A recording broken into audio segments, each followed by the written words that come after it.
Hey guys, so today I want to do something a little different. I don't know if you guys remember, but after returning from our cruise on MSC Divina, I recorded an honest review of MSC Divina. So I will be doing the same thing today, but with an honest review of Royal Caribbean's Jewel of the Seas. Um, so, in that review video of MSC Divina, I talked about the staff, the food, the entertainment, um, and things like that. So I'll be doing the same thing today. But first, I would actually like to start with talking a little about the clientele of MSC versus Royal Caribbean. So on MSC Divina, it was definitely catered more towards like the older generation. Definitely a lot of more like wealthy, old retirees. A lot of, yeah, definitely a lot of retirees on that ship. We really didn't see many families or many children at all on MSC Divina. Um, it was actually pretty funny to see some of these old retirees dancing in the nightclub, staying awake much longer than my husband and I. So that was pretty funny. On Royal Caribbean, definitely very different. We definitely saw a younger generation, like not like the party generation that people, associate carnival cruises with, but like definitely more like the middle range generation. Um, a lot of like people in their 40s, yeah, 30s and 40s, a lot of families, a lot more kids on Royal Caribbean. So definitely a much more family oriented clientele and a family oriented ship. So definitely Royal Caribbean is more geared towards families compared to MSC. Um, yeah, unfortunately though, that did cause some issues. I feel like something that I didn't actually talk about while we were actually filming on the cruise ship on our actual cruise with Royal Caribbean is when we were in the buffet. So it was still during like the COVID, strict COVID time, and Royal Caribbean still had some strict policies concerning COVID-19. So instead of the buffet being self-serve like we're used to, you actually had to kind of wait in line and just kind of go down the line and wait for the employee to serve you what you wanted. Just like at MSC, you go down the line, say, hey, could I please get some chicken? Could I get some rice? Could I get some more waffles? And simply the employee there will just serve it to you without any issue. On MSC, this wasn't a problem at all. People just waited patiently in line until they got to what they wanted, and it was a very smooth process. But on Royal Caribbean, we definitely noticed the clientele were not respectful at all of that. People would just cut in front of you in line, and then they'd like grab like the food with their hands. We saw many times people just grabbing like the bread from the bread basket with their hands or grabbing a slice of pizza instead of waiting for the employee to serve them. And like, under no circumstances is that okay. Like, that's just unsanitary and disgusting. Um, like, even in non-COVID times, like, you don't want to see people grabbing food with their hands just out of the buffet container, out of the dish, because that's just completely unsanitary. Like, you don't know where people's hands have been. You don't know if they've washed their hands before and what they've touched. Like, you definitely don't want them touching your food. And we did have to see managers actually having to talk to some of the guests and also having to throw away completely full dishes of food because of these people that just decided they don't want to wait and that it would be easier to just grab things with their hands. So that was something we definitely were not pleased seeing on Royal Caribbean Jewel of the Seas. Um, yes, so on that topic, we're gonna keep to the topic of food. As I said on MSC, it was more catered towards European taste. So my husband really enjoyed it as he's from Portugal, from Europe. But for me, it was, I'm not very adventurous with food, as I have told you guys before. So I definitely prefer American food and things that I'm used to eating. So definitely Royal Caribbean was catered more towards the American taste. Your usual, like at dinner time, your usual baked potato, grilled salmon, chicken, fried chicken, spaghetti with meat sauce for breakfast, a lot of normal hot foods that we're used to, bacon, eggs, pancakes, waffles, breakfast potatoes, things like that. They did have, some continental breakfast, of course, some fruits, some cereals, but definitely more towards the American taste. So my husband didn't enjoy it quite as much as MSC's European taste food, but I definitely enjoyed it a lot more. So if you guys are looking for that traditional American food that you're used to, you'll love the food in Royal Caribbean.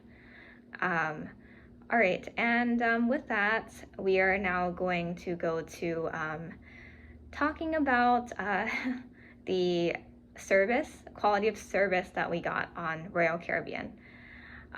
So we talked about MSC's quality of service in the previous video. That MSC's quality of service was amazing, like absolutely amazing. They gave like 5-star service, like basically all the time. And while we did understand that Royal Caribbean was actually like it was like at least half capacity at the time that we were on board. So of course with that, there are more tables to sit, definitely more waiting times for everything because you just have more people on board. However, like it was just not the same experience as MSC's quality of service at all. Two of the biggest issues that we had, which I did talk a little about in one of my videos while we were on board on Royal Caribbean Jewel of the Seas, was that on like going to main dining was just a mess. It was just a disaster like all the time. Even like to go to the buffet was a disaster like all the time too. So like I said, on the first day there was 2 lines, reservations and non-reservations, and both lines were really long. So on the second day, we actually did learn from our mistake on the first day and actually did try to book a reservation a few hours before we were ready to dine. That way we would not have to wait in the non-reservations line and we'd get our table faster. However, the staff for main dining actually were pretty argumentative about it. We asked to make a reservation for 7:30 p.m. because we knew it would take a while. We at least wouldn't be seated till at least 8 p.m. and we just wanted to organize our day better. And they kept telling us, no, you don't need a reservation. It's not busy at that time. Reservations are not necessary. Don't worry. And from our first day's experience eating around that time, the lines were really long and reservations were definitely necessary. So we really didn't understand why they wouldn't just help us make a reservation rather than being argumentative about it. And on that night, we arrived to main dining, and even with reservations, the line was still like really long. And, that was to be expected. With the ship being more full than MSC, that was to be expected. However, something we really were not happy with their staff at main dining about was that, so we were waiting patiently in line in the reservations line, about 20 minutes in, and people would continue to join the line behind us, and we had been waiting.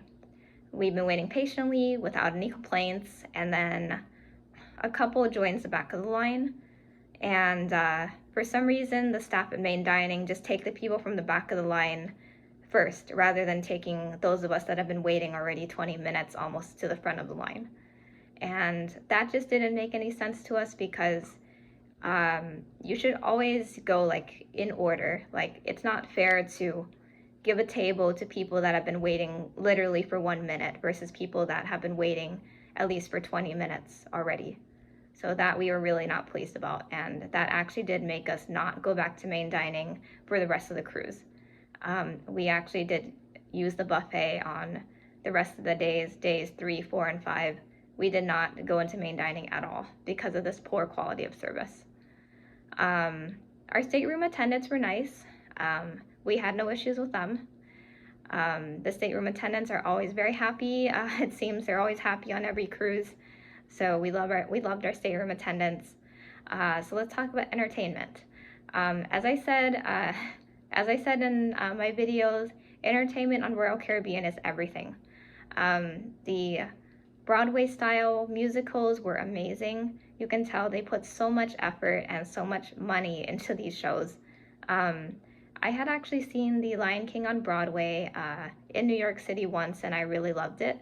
And the Broadway style musicals on Jewel of the Seas really reminded me of that. There was amazing choreography, amazing music, great set changes, and a great storyline.